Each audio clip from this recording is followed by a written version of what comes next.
Welcome back, everybody.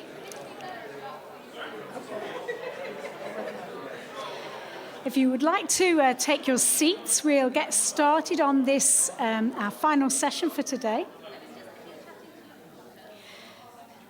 Welcome back from tea. Okay. My name's Julie Lunn. I teach practical theology here at Nazarene College, and I'm going to be chairing this final session today. Today, we're going to be thinking in this session about Jean Vanier and his legacy. But just before we move into that, I've been asked to say this book, Wondrously Wounded, is available for a very special price here at the conference. So you can buy it for £38, and normally it's £57. So if you'd like to get a copy, there are some in the cafe. So please do buy a copy of Brian's book. So Jean Vanier, as many of you will know, was the founder of L'Arche. He was also the co-founder of Faith and Light. And he died last year, May the 7th, 2019. Many of you will have read Jean Vanier's books. He wrote 30 books, so quite an achievement in his life. And I'm sure that many of us have had some sort of connection with L'Arche in one way or another. This afternoon, I'm going to welcome as our speakers for this session Francis Young, Professor Francis Young, and Nem, who's from the L'Arche community in Manchester, and Brian is also going to be speaking to us again. Nem has brought with her various other members of the community here, and some of them you will hear from tomorrow. So there's Emma, Naomi, David, Hannah and Adi, Annie and Ellie. I think that's right. Have I missed anybody out? No, but you're all very welcome. It's lovely to have you here with us today.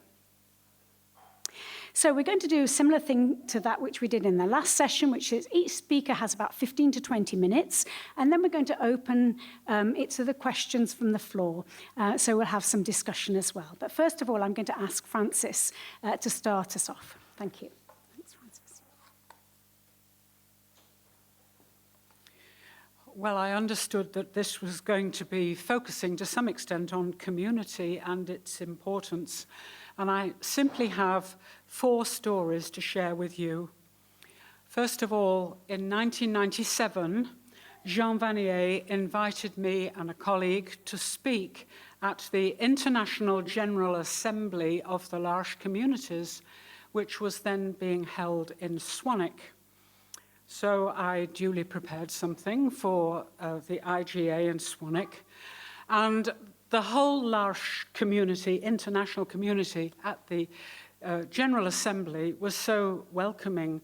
They insisted that as they were going on pilgrimage to Canterbury immediately afterwards, that I should take Arthur on pilgrimage to Canterbury. Well, it was a bit of a challenge, but I went back to Birmingham and picked up the car and Arthur and drove across to Cambridge, where my colleague by then was living because he'd moved to that university. And we had a break in Cambridge and then drove on to Canterbury. And Arthur was part of their great celebration in Canterbury and their pilgrimage festival. And they had a tea party in the Dean's Garden. And do you know, it was Arthur's 30th birthday. And the tea party in the Dean's Garden became Arthur's 30th birthday party with L'Arche. It was just a wonderful, wonderful way in which he was drawn into the whole thing. My second story is also an Arthur L'Arche story. In 1991, Jean Vanier had invited me to participate in the Faith and Light pilgrimage to Lourdes. And in 2001, by then, I was part of a planning group for the pilgrimage, partly to make it as ecumenical as possible. And I decided that the first visit to Lourdes, in which, by the way, I mentioned it this afternoon, the really crucial thing that I discovered was there's a profound difference between cure and healing, I knew that it had to be different second time round. And there was a student who had been involved in coming and helping us out with Arthur from time to time, who was a Catholic who regularly went to Lourdes with the Catholic Handicapped Children's Fellowship, as it was called. So he accompanied me as Arthur's carer, and Arthur came with me to Lourdes. Now, it was in Holy Week, and the custom was on Maundy Thursday that instead of having big gatherings, the groups in any particular hotel would gather together and have a foot washing ceremony. I shall never forget this. We were sitting round and we had our foot washing ceremony, and someone would kneel down in front of their neighbour and wash their feet, and then the person who'd had their foot washed would bless, and then they would get up and go, and it went round the circle and round the circle, and it got to Arthur, who was actually nowhere near me. He was on the opposite side of the room in his wheelchair, and suddenly, somebody was there washing Arthur's feet, and he felt this slightly tepid water on his feet, and he just went, "Ooh!" And then there was this wonderful giggle. You should understand he has no language, no intelligible language.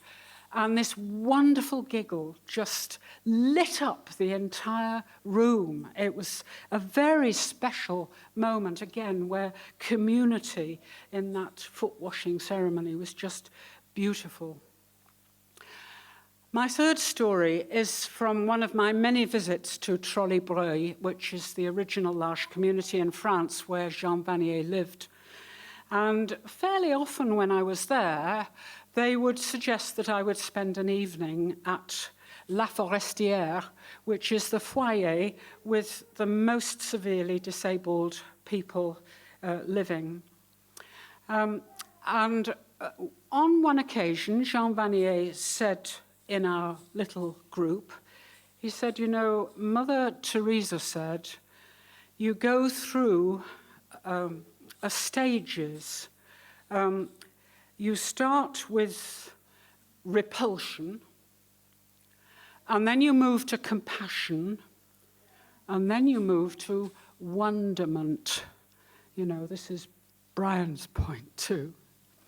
So there was one occasion when I was at La Forestière, and I was sitting at table for a meal opposite Edith. And Edith had a large sort of sheet bib all down her front, and boy, it was necessary, because not only her food, but the glorious red wine, which she adored, went all down her front. And I was sitting opposite, and I was quite put off by this, and I felt very guilty about it, because I realized that actually, occasionally, people had been put off by sitting at table with my Arthur.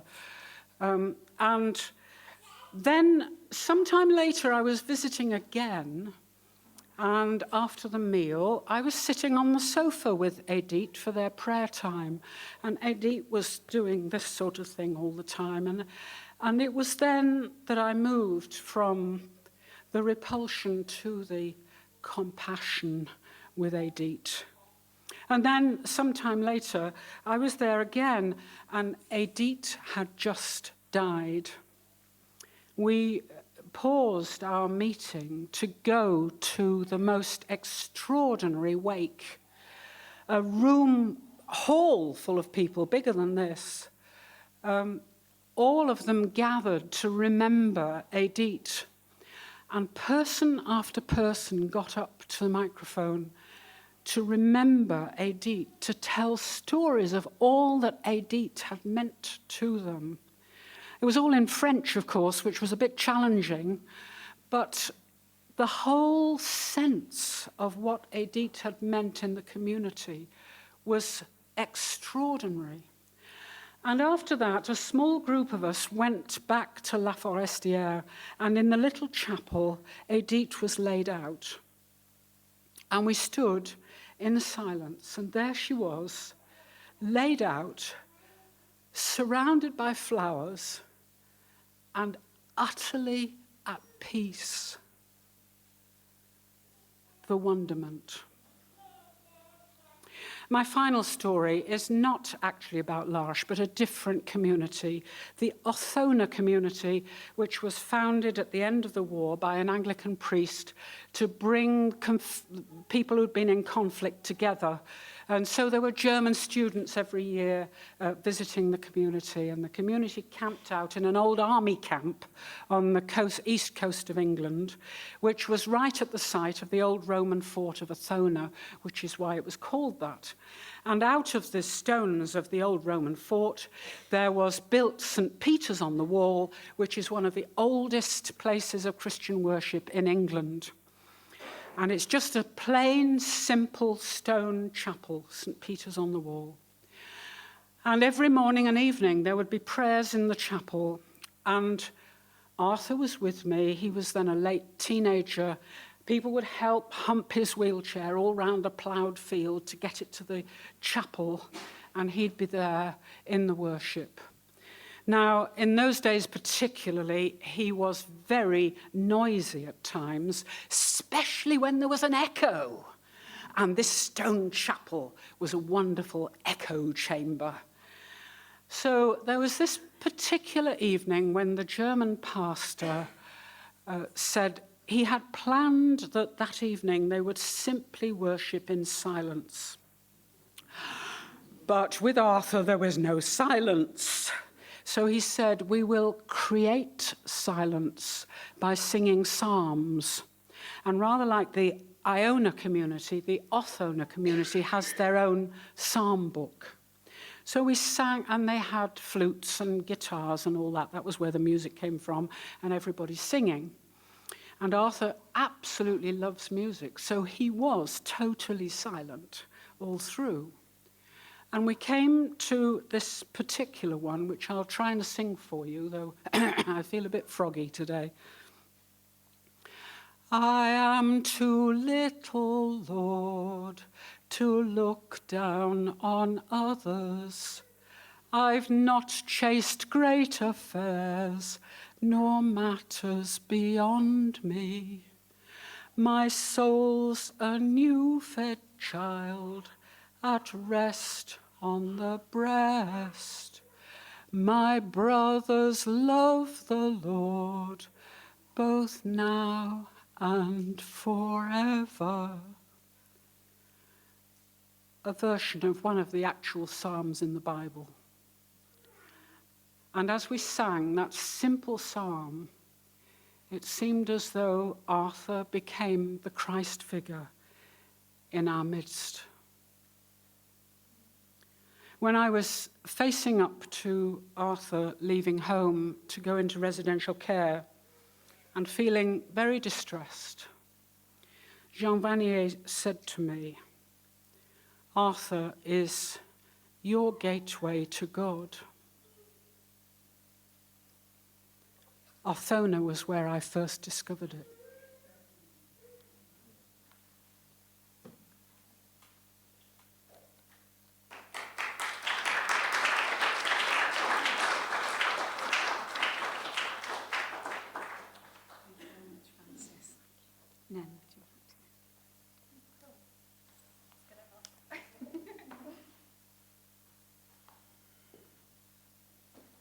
Right, let's see how this works. Oh, right, that's me. Hi, I'm Nem. I look much more tan there. And this is a party we were having in the summer, and that is my good friend Millie. And when I feel scared and nervous and a bit overwhelmed, I like to go and hang out with Millie.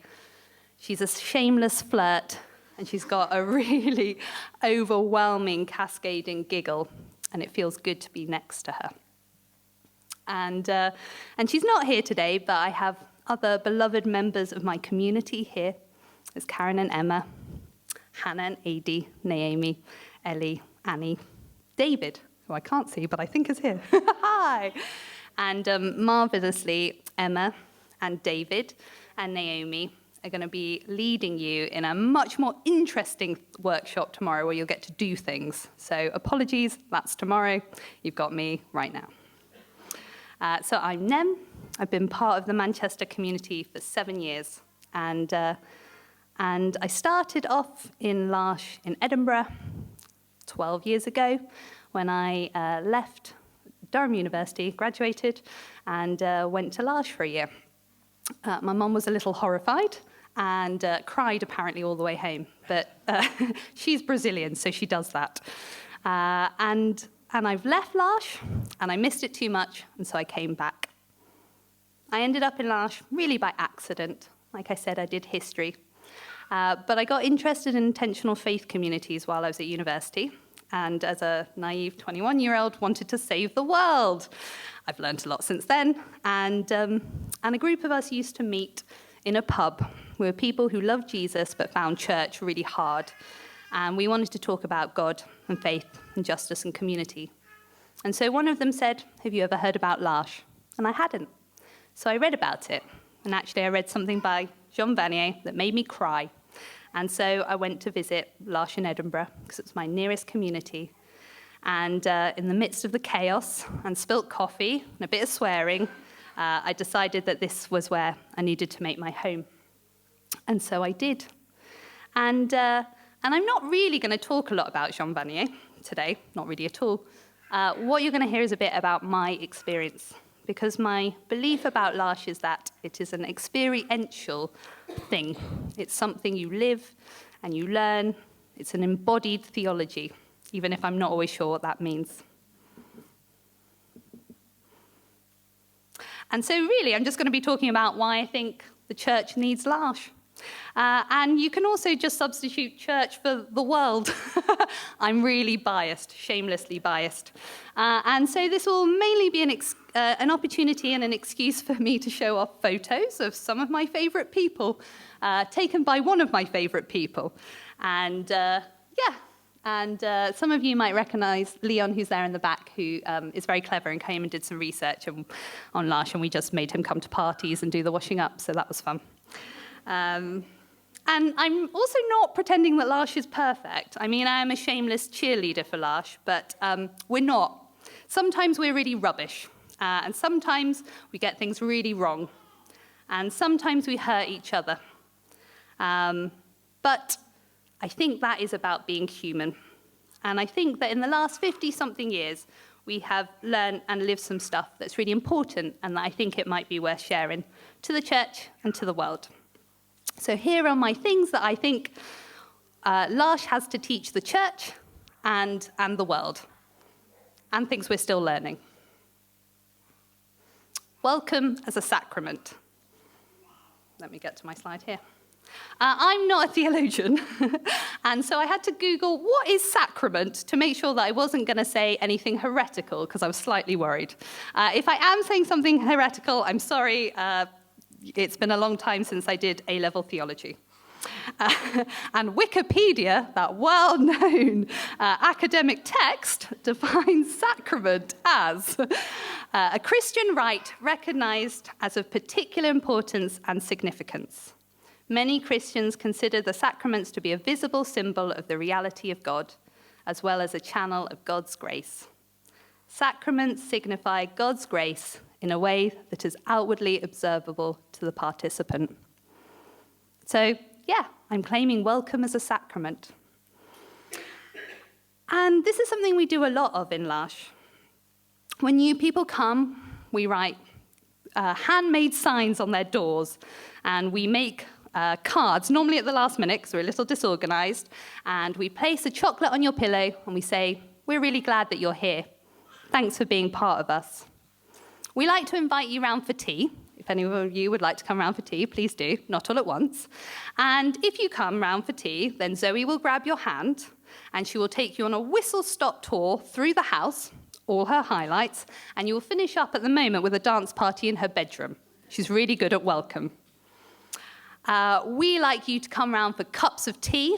We like you to share your gifts with us. We want to know each other. We want to welcome each other to belong. And sometimes that's really hard. It's hard to keep welcoming people, particularly if you're some of the people that stay. But we keep doing it, and it changes us, and it changes the people that we welcome. Emily won't be here over this. She's got better things to do, I think. But one of the things that I love about Emily is that Emily, she doesn't leave the UK, mainly. She hasn't done for a very long time. But Emily has friends all over the world. And so Emily is changing the world through these friendships. People come and they live their life alongside her, and then they go home. She welcomes them into her life, and then they go home, and they do beautiful and different things. So welcome as a sacrament. If this disappears, that's fine. You're just going to have to put up with just me talking. A picture will come up at some point. We're communities of difference, and we're built around a purpose. In our community currently, this year, we have 7 different nationalities. In our community, we have ardent atheists and 2 nuns. That has got up to 4 at one point. Our community has babies who get passed around and squished and bounce on knees. And we have people who are a little older than that, although I won't tell you how old. There are people who have different political persuasions. I think some people even voted for Brexit, and a whole variety of different backgrounds. For some of us, this is the first time we've ever lived away from home, and we're learning how to wash up and how to use a washing machine. Some of us have been doing this a long time. Some of us have lived in large communities a long time, 20 years plus. We're a really motley bunch who turn up and get it wrong, probably most days. But we also get it right sometimes. And there's something about that difference, the not being the same, the driving each other mad, some of the really hard stuff, and then the turning up and saying, I'm sorry, I got it wrong, I was cranky, thank you, that changes something. It's really important to be with people who are different from you, that the richness of life is there. And we have a purpose. We have a purpose to build community with people, between people with and without learning disabilities, in particular to celebrate the gifts of people with learning disabilities, mainly because the world isn't always very good at that, and to be a sign to the world that things can be different. We're not always getting our purpose right, but it's the thing that holds us together. And I think that's really important. What is the purpose of the church? What is the purpose of your church? What are you trying to do? Who are you trying to be? Are there people who are different from you in it? And if not, how are you going to make some friends who are different and invite them?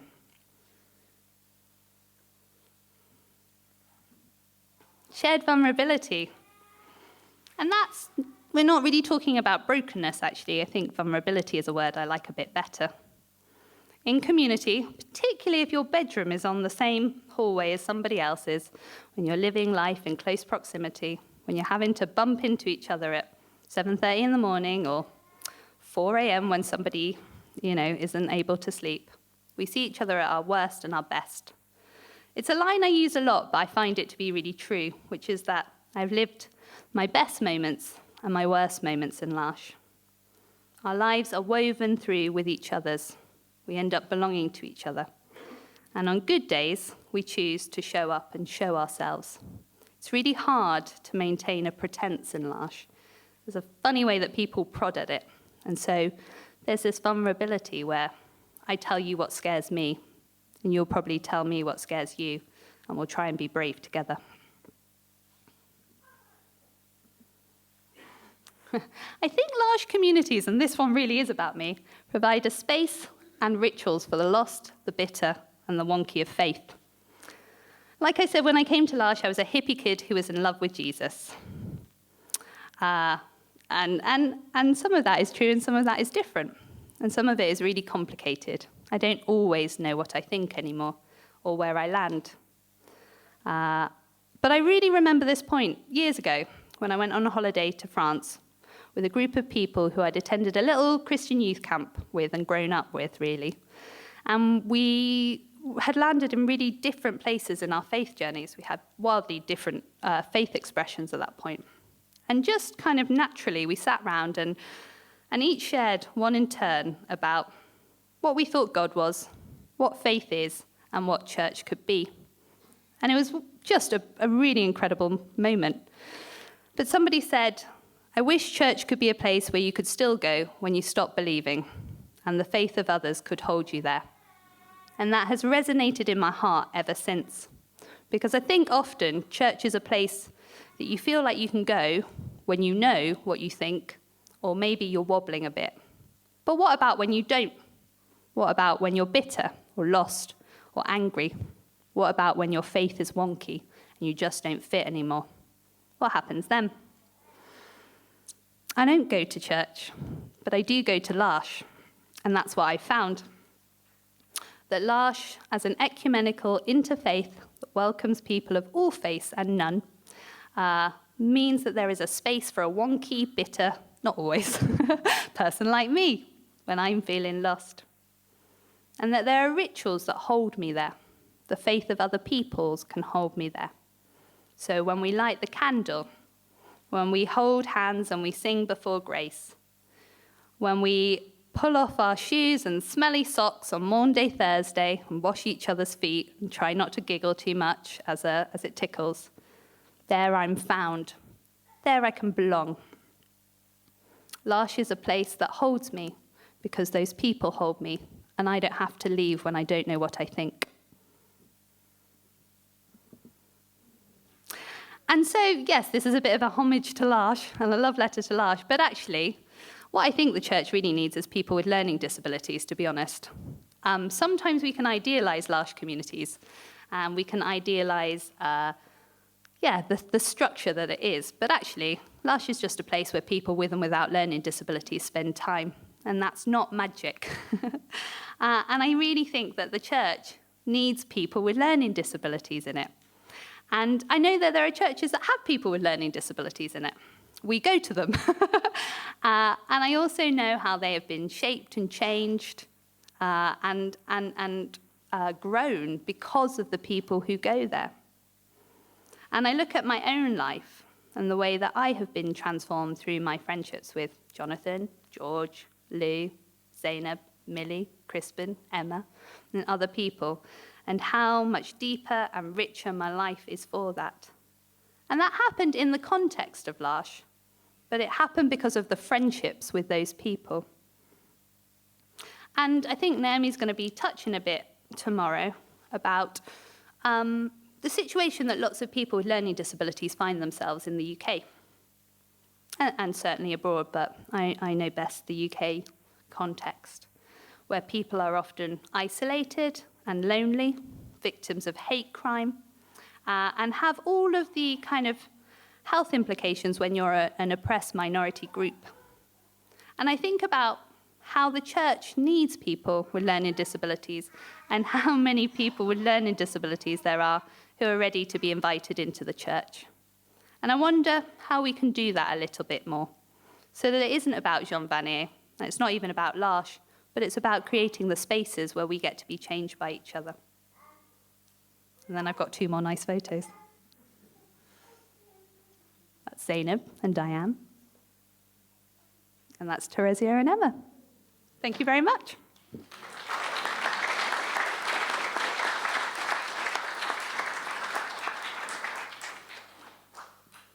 Well, you've heard a lot from me, so I'll be brief.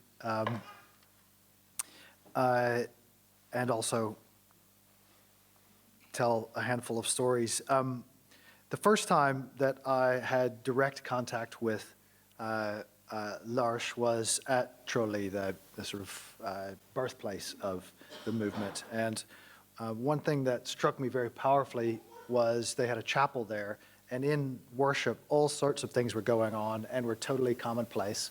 And people were interacting in ways that just seemed both totally natural and very out of the ordinary for the way worship would tend to go when someone in a wheelchair was very sort of roughly leaning on their carer or very kindly sort of touching someone next to them. So there was these very different physical sorts of relationships going on in ways that really felt quite out of the ordinary for the expectations of common practice in our churches. That kind of relief I experienced in a very powerful way.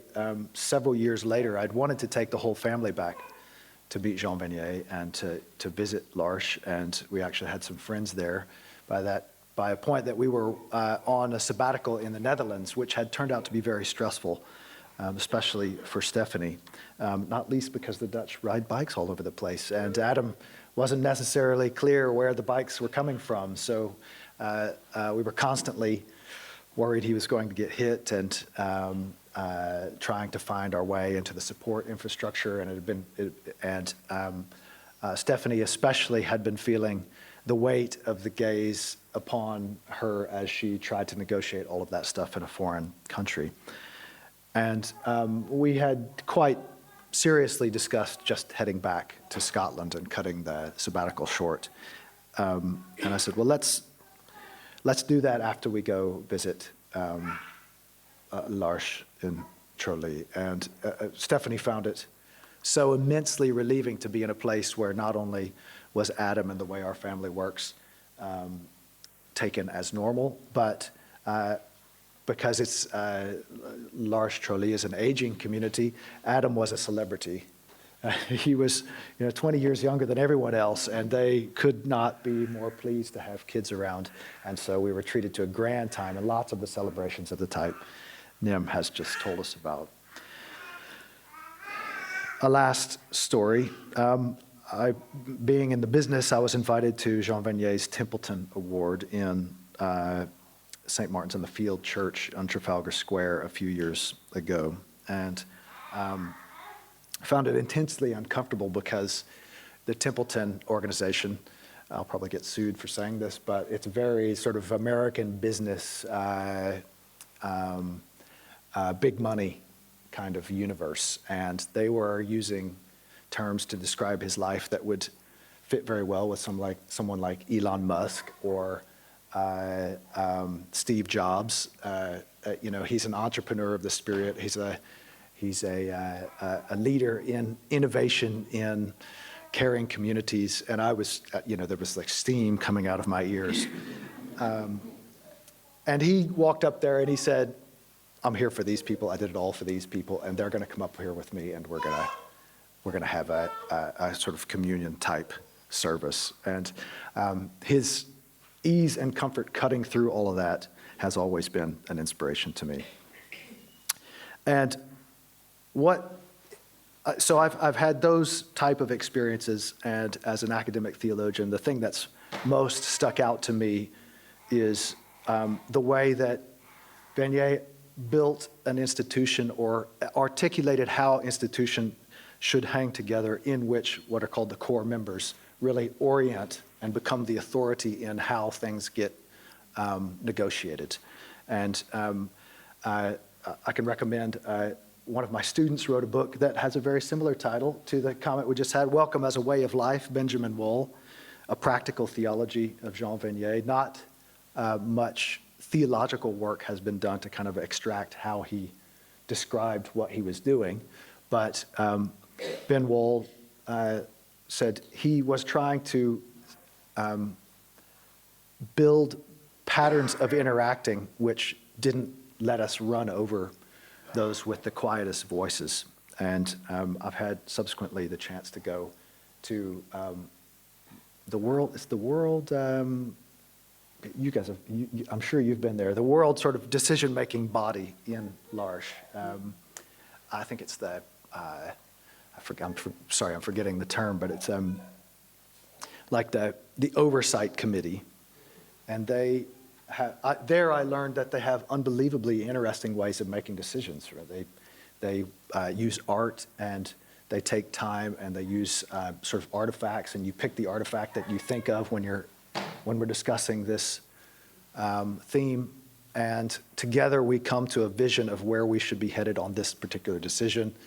All of it, as you can imagine, is totally different from anything that happens in a university or a business, and unfortunately from the church. And so it's, even though I've primarily come into contact with Jean Vanier's vision through his writings, What I have seen on the ground in large communities is a way of trying to actually organize how we relate that takes seriously in very material and practical ways what it means to make decisions together when we have radically different power differentials and radically different experiences and ways of doing things, and we come into all kinds of conflicts. And I've found that extremely inspiring and very important for the church to learn from.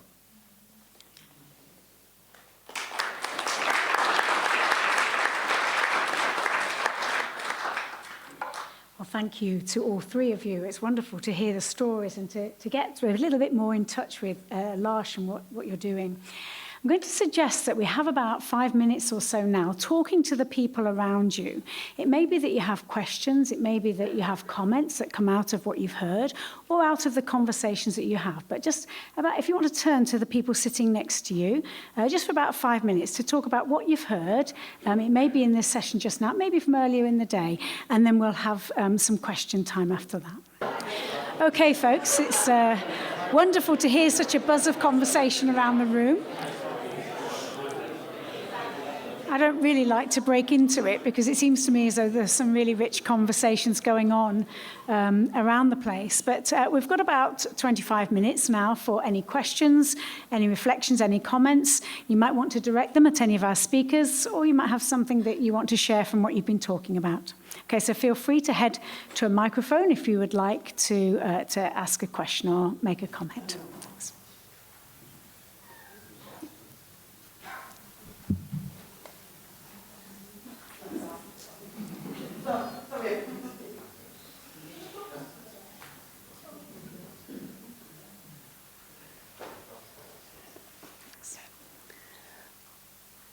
So there's two comments really impacted on me there, to be honest with you. One was from Nam, and the other one was from Brian. And they were related to each other, which is why it's impacted me.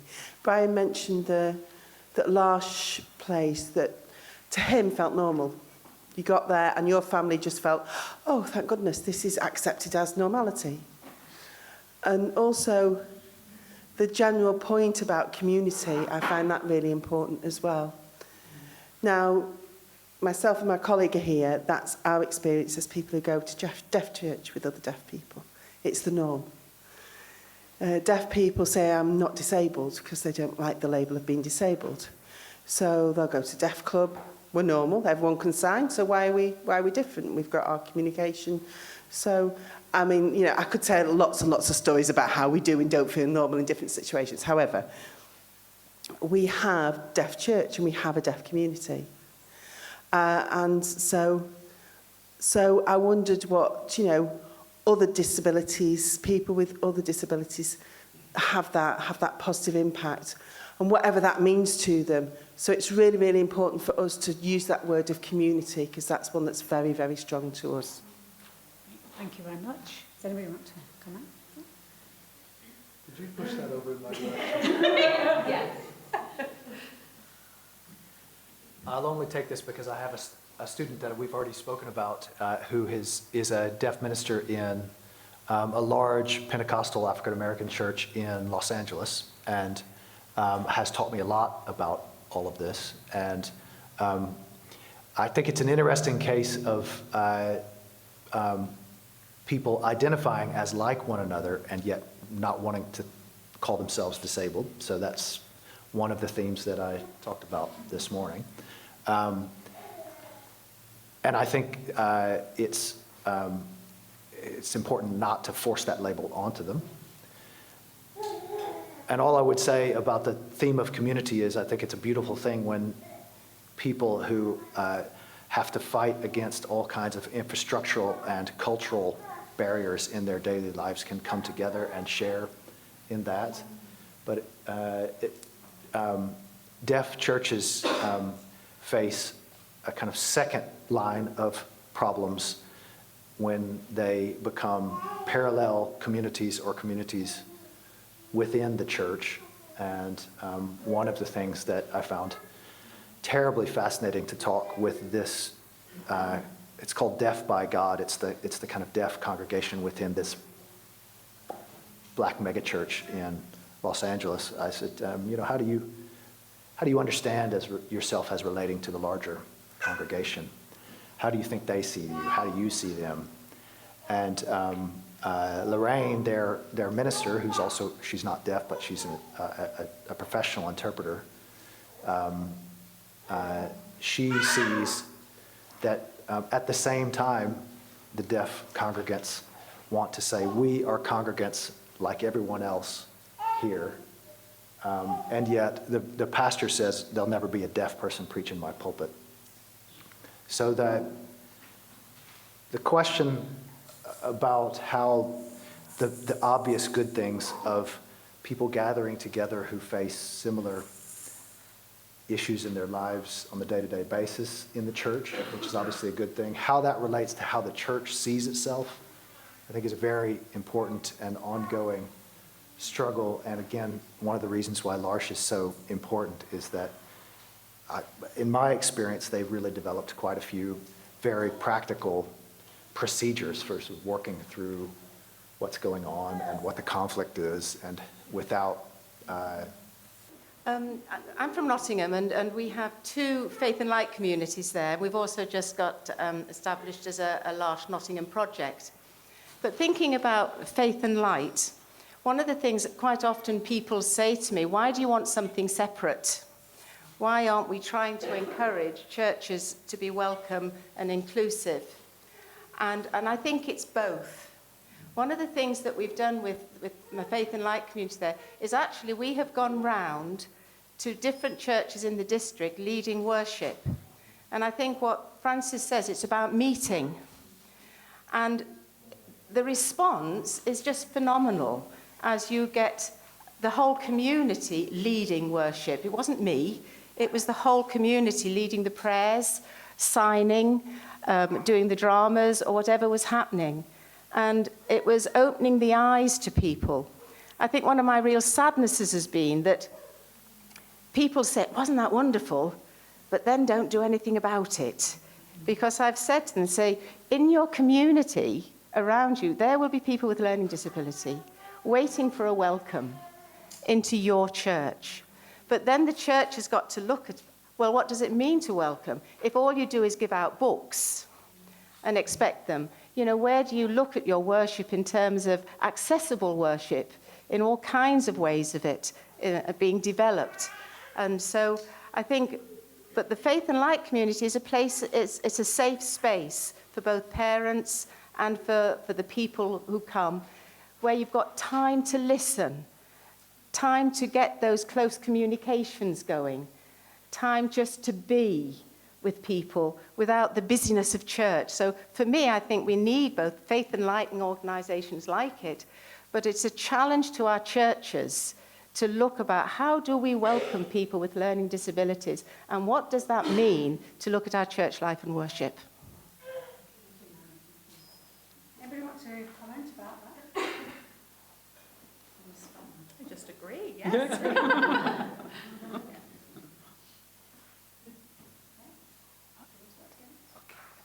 Hi, thank you. I'm David. I'm also from L'Arche, Manchester. I could tell lots of stories, but don't worry, I'm not going to keep you here all night. There is one that I think relates particularly to what was said about, I think it was somebody's, Brian, was it you said about a deaf person, that somebody said no deaf person is going to preach. A few years ago, I was in Durham at a big international gathering of L'Arche, and Jean Vanier was there. And I was with a friend who's been involved in L'Arche Manchester, and he's blind, and he has a learning disability and a number of other, he has a number of difficulties in his life. And we were at a service at the cathedral that L'Arche was involved in leading. And there was a lady from L'Arche, London, who did a Bible reading. My friend loved it.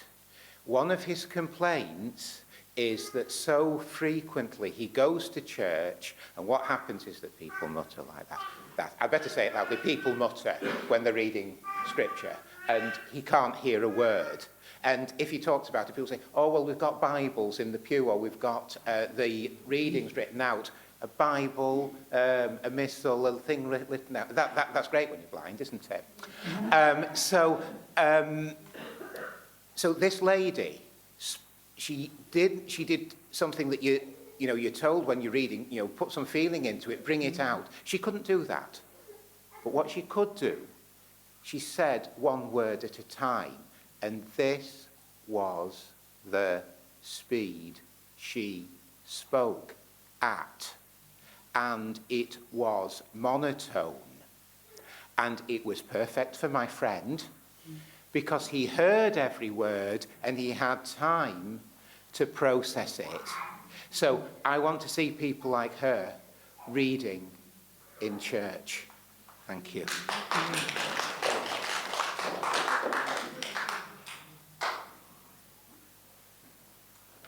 Hi there.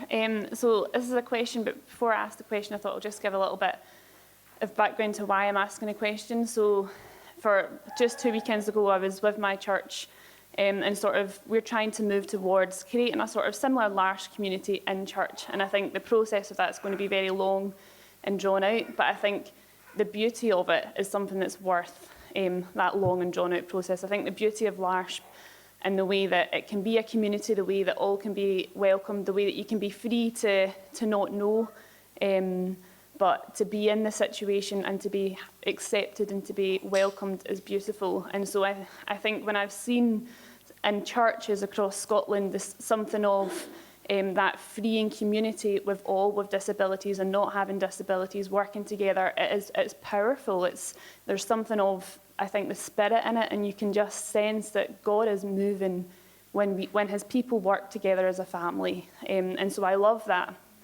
So that's now going to be a little bit of a negative question, in that although I love that, I work in a professional capacity where I'm working with people who are unfortunately with learning disabilities or physical disabilities, sort of sexually abused, emotionally abused, taken advantage of.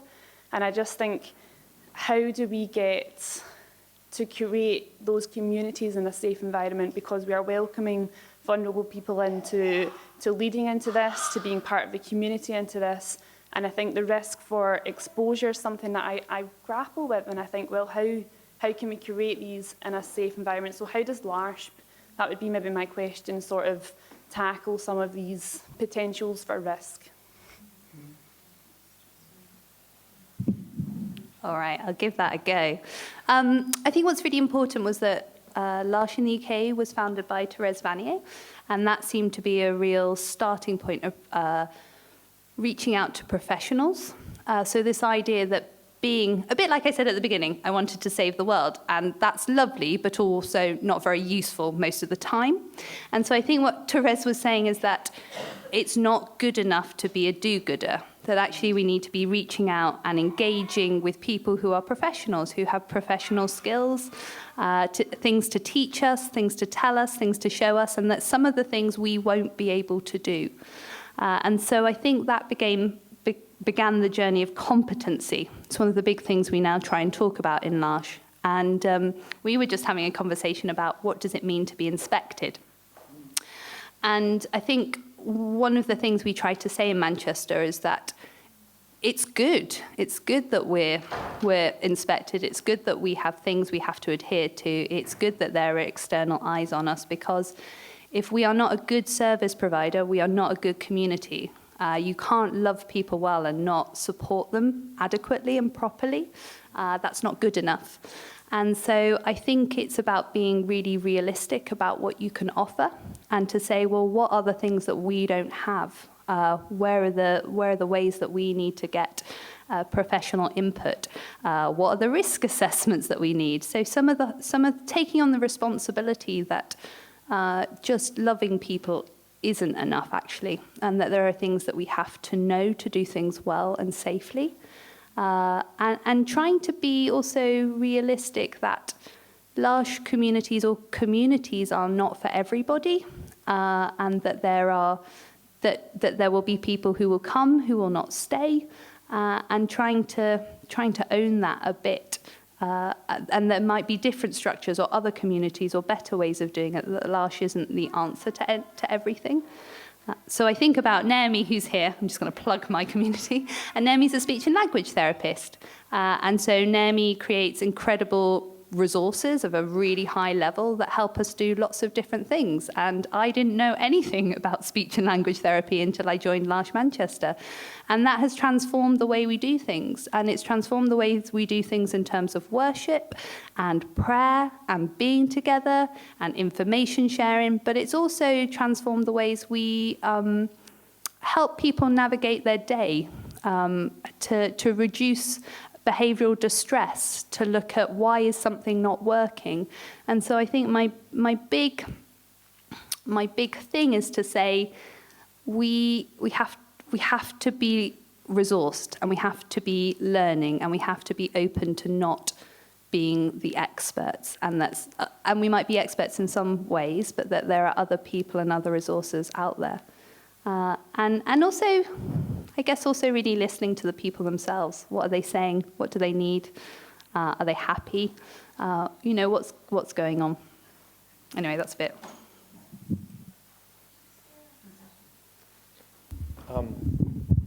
My question is about the nature of encounter. It's a theme that's come up in this panel earlier today.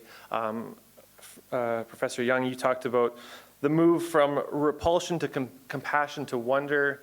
Nem, you talked about that L'Arche is just a place where people with and without learning disabilities spend time. Brian, you talk a lot about Adam's witness and encountering that witness. And so my question involves the nature of this encounter. How can we help bring others to see this wonder?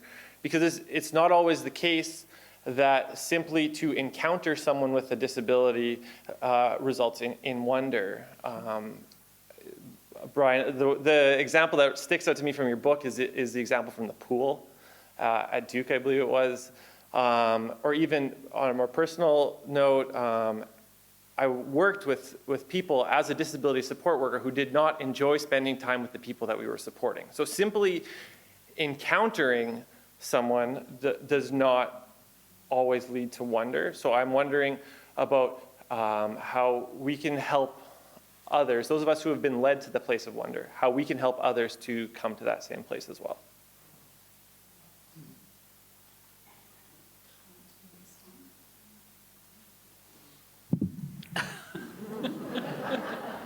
I'm being nominated, obviously. I think my story about Edith obviously gives you the sense that it doesn't happen at that first encounter. In fact, the opposite can happen at the first encounter. And I think, actually, one has to be absolutely realistic, like my Shetland's story, you know? People do find it very difficult to know how to overcome their fear of difference and make connection. We were talking about this actually over tea, and I said one of the issues about Arthur being in church with me are the well-meaning, patronizing ladies who want to make a great fuss of him, because actually he wants his space preserved. So many people have done things to him all his life. No, thank you, keep away. So I think that, my response to the conversation was, how do you relate to a 10-month-old? Actually, we've got an example in the room practically, haven't we? Pre-linguistic. How do you relate to a pre-linguistic person? We know how to do it if it's a 10-month-old. If it's an adult with a bald head and a beard, it's another matter. And I think people need help to be able to see how they can actually engage. And I think the only way really is to tell stories about what has come out of actually taking notice and engaging, which is, I suppose, what I was trying to do by telling my stories. I think there's something about modelling. We talk about that a lot in our community, about the learning by watching, and therefore then stepping into experience. So when I think about when I moved into Larsh, Edinburgh, I didn't know anyone with a learning disability. I moved there because I felt that that's where I should be, but I was really scared. And I did not know how to be at all. And I learnt by watching. So Alison Cole had been friends with Jonathan for a really long time. And she would come over once a week to cook. And the interaction she had with him and their friendship and the way they teased each other and just the ease of a long friendship, even though that was one night a week, taught me how to be with Jonathan. And it taught me also how to treat Jonathan like a grown-up, really. That was a big thing, to step out of the patronizing thing and to be like, oh, yeah, you're 10 years older than me. How would I talk to somebody 10 years older than me? How would I relate to somebody 10 years older than me? And I love those moments where, it's one of my favourite things about being in Larsh is when we welcome a new assistant and you send them off with somebody, maybe Lou and Nia, and you send them off together to say, right, go and watch what it's like to go swimming with Lou and Nia. And just the watching and the observing and the expectation that it is a privilege to spend time with Lou, that you're going to have fun and it'll be hilarious and maybe sometimes it'll go wrong, but that expectation that Nia and Lou set between themselves and invite that person into, I think changes everything.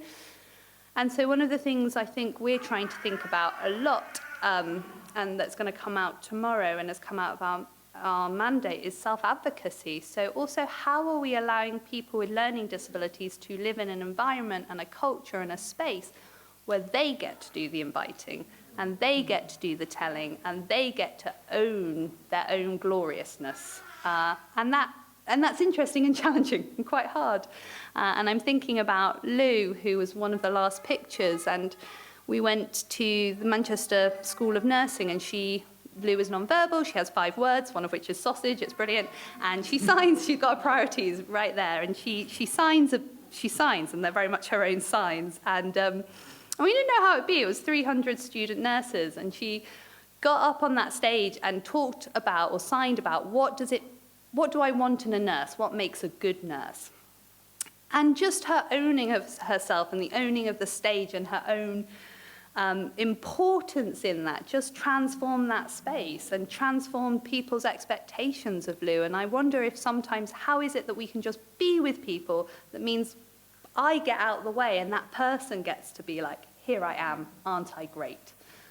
So yeah, that invitation to see me as who I am. And that's something, as I said, we're really at the beginning of, but I think is going to be really important to us as a community.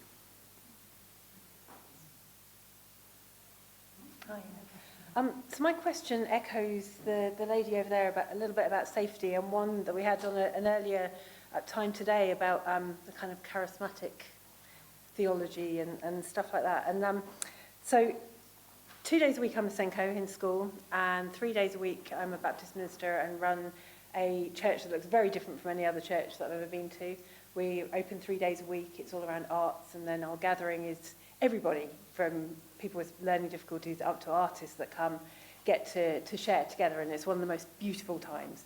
And so, because I'm also in school, all the physical safety stuff, things we've worked through, but I think I want to ask a question about spiritual safety, because a couple of weeks ago we had another church visited us, and the leader of the church started praying for one of our people, was stood behind this person, and when he touched them, and one of our things, I'm also a trauma-informed practitioner, so safety is a big thing, and he stood behind her, and he put his hand on her, just as gently as you would to pray for someone, and she started shaking, and he discerned it as a move of the Spirit.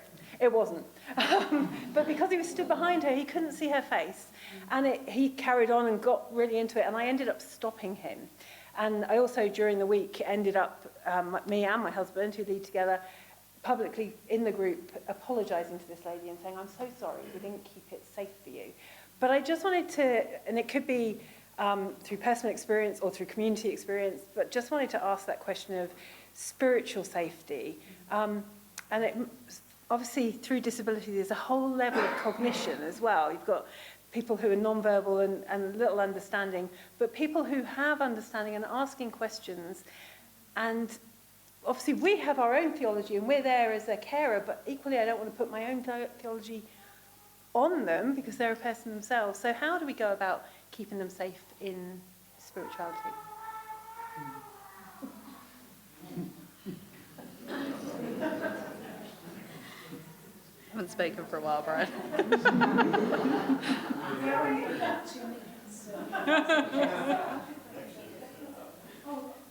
Start by taking safeguarding legislation seriously.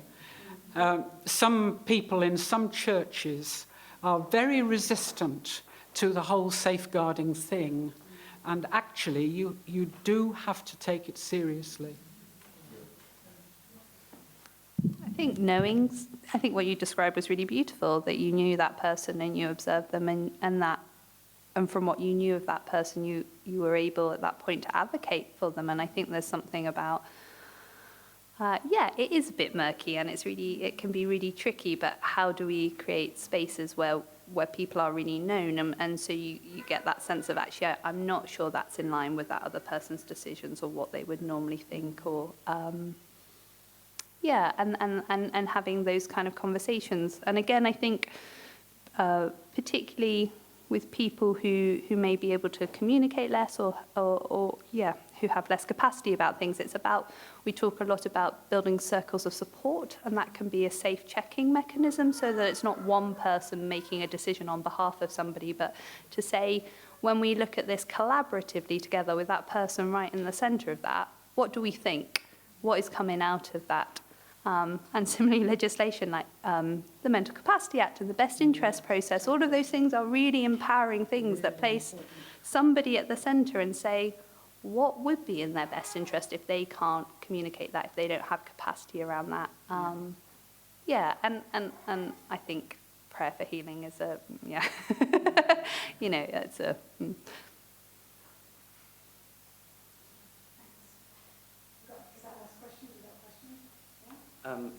I don't know if I am the last question, but I'll go for it if you want.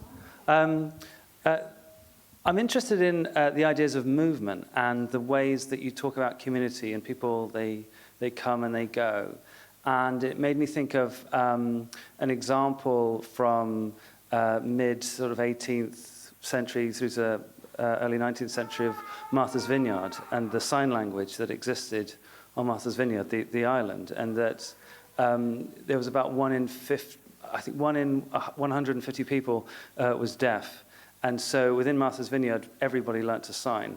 And it had its own particular sign language, which meant that if you were hearing, you would also sign, which meant that if you couldn't shout the distance from here to there, you could just sign to them, and they got it. So everybody seemed to benefit from the idea that some of the people amongst us need this, but actually we all somehow get that. And I'm interested about what L'Arche is like in terms of the everybody being together in light of the fact that everybody moves around a lot. So Martha's Vineyard lost its sign language in the 1950s because people went to the mainland. So, could you say maybe something a bit about the nature of a community that's intense like that in light of the dilemma of frequent movement? I wonder if you could speak a little bit about the effect of it all. Yeah, of course. So I think for L'Arche, it's a really big question because if we are centering it around people with learning disabilities, one of the things, and actually not just people with learning disabilities, one of the things that's really hard is people leaving. And it's not always great. And it can be really hard and we can lose a lot. And so I think there's also a responsibility about how do we welcome and set expectations around how many people can move on every year and how often, so that it just doesn't become a transient experience where those of us who choose to stay almost become a story. I think that's a big thing I think about, and one of the reasons why I've stayed in L'Arche is because I think it's really important that those people in my life aren't just stories, that they continue to be ongoing relationships, that there needs to be a commitment and a responsibility to that. So that's something L'Arche communities struggle with, because actually it's not always... how do you stay in L'Arche, and how do you commit to that, and how do you keep going, and particularly in a sector that's terribly paid, and lots of other things. There are lots of factors around that, and things we're having to grapple with in the UK. But I think there's something around, again, expectations and welcome. We welcome you into this thing. This is a thing that exists. And it's not a thing that is unchanging. Like we create something new every year because community is just the sum of its parts. But there are just some things that we would talk about as being non-negotiable. And I think our theology and our spirituality really grounds that. So something about encounter, about welcome, about the gifts of people with and without learning disabilities, but with this real emphasis of how do we celebrate the gifts of people with learning disabilities, because historically those aren't. So how do we make up for that? And that vulnerability. And so I think when we center our communities around those things, that community then continues and is taken out into the world. That's what I suppose what I mean about how people come and they encounter and they are changed and they go into the world and are shaped by that, and therefore shape their world around them. But it doesn't. That's why we use rituals. That's why we sing grace in the same, with the same songs, most days, and we hold hands and we light candles and we have these things that are deeply important to us because they're mechanisms for experiencing the same thing and exploring the same thing, I think.